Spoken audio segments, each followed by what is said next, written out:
Can you do a video about a world set on a comet? So my first thought when considering this question was that life on comets isn't very realistic. They're tiny, they're unstable, they don't have an atmosphere, they're usually moving very fast and with very low gravity and often on wildly unfortunate orbits. But then I remembered this is a sci-fi channel, so let's make it happen.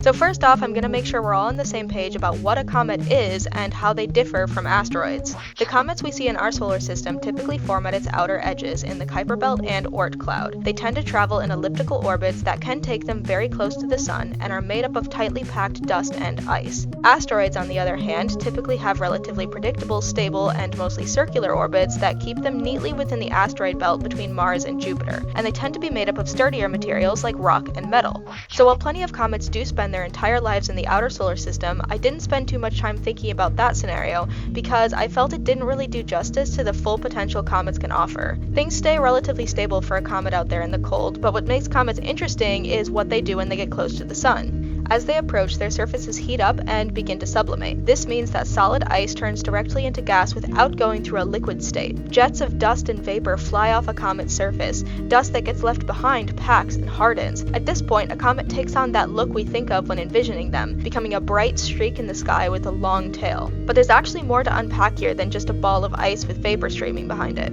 In this state, the core of a comet that remains solid is referred to as its nucleus. The dusty gas that gets pulled off the comet is called its coma, and that coma gets pulled into two distinct tails. Those tails don't flow in the direction the comet is moving, but instead point away from the sun. The dust tail fans out into a gently curved path that's actually pushed away from the sun by its light because light exerts pressure that under the right conditions is strong enough to move particles. The plasma tail is made up of vapor particles that are ionized by the sun's ultraviolet radiation and pushed in a straight path by solar wind. As the comet closes in, heat and pressure continue to intensify until the comet reaches perihelion, the point at which it's closest to the sun. If it survives the encounter, it gets launched back into the cold, comforting embrace of the outer solar system until its orbit brings it back in for another go. The way these processes affect a comet long term depends a lot on just how close each orbit brings it to the sun. Some comets lose a certain percentage of their mass on each orbit. Some are outright destroyed. Think about the planets in your fictional solar system and how they interact with your comet during the time you're writing about. If a comet sails close enough to your planet, its orbit could be dramatically altered. If a planet passes through a comet's tail, it could experience a light meteor shower.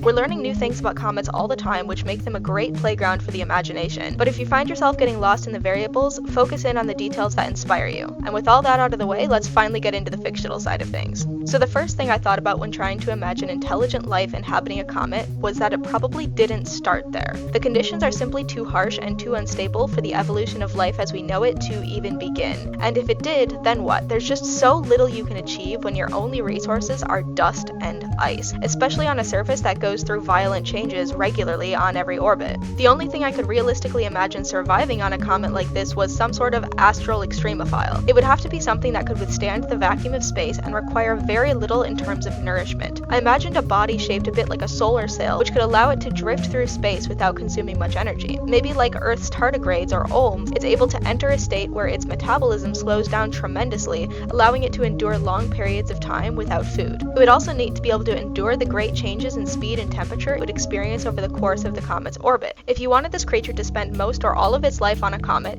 you could consider introducing a fictional nutrient in the dust or ice that make up a comet's structure. But even something like this doesn't offer much more than simple survival, and when exploring this idea, I felt like I wasn't taking advantage of the full extent of what life on a comet could potentially offer. What ended up interesting me more was the idea of creatures that are more like cosmic hitchhikers. I thought of an alien being with a sophisticated lifestyle that at some times requires the resources found in the inner solar system and at other times requires the conditions found in the outer solar system. Maybe they're lively and mobile when closer to the sun and dormant when away from it. Maybe they use comets as a reliable means of transportation between the two zones. And maybe the natural changes in temperature and surface conditions activate different stages of this creature's metamorphosis. There are a lot of interesting ways creatures like this could be discovered in a sci-fi setting. Maybe they intentionally or unintentionally create tracks across the surfaces of the comets they inhabit, or bore distinctly shaped holes where they burrow in and out. An Earth-like civilization studying the comets in its solar system could be stunned to find tracks or patterns that physics can't explain. If your fictional creature buries itself or its young under a comet's surface to later emerge when the comet undergoes sublimation, holes or cracks could be spotted as the comet moves away from the sun that weren't observed earlier in its orbit. comet. Maybe comets that weren't expected to break apart during perihelion are violently exploding. Maybe what hatches goes on to decimate nearby life-supporting planets in order to grow into a massive adult form that drifts out into deep space looking for the right type of solar system to plant the next generation into.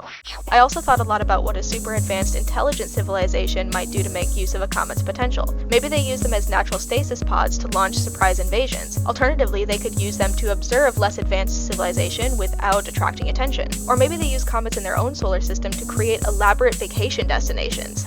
I imagined a comet becoming something like a cruise ship, advertised as a decades-long excursion that would offer a unique way to experience the solar system. I actually might explore ideas like this a little more in a future video because I love the idea of a civilization that's reached the point where they're no longer venturing into space for practical reasons, but building things out there just because they can. There's something sort of surreal about becoming so advanced that comets become their naturalist retreats, and I think trying to build survivable structures on a comet could introduce some interesting challenges.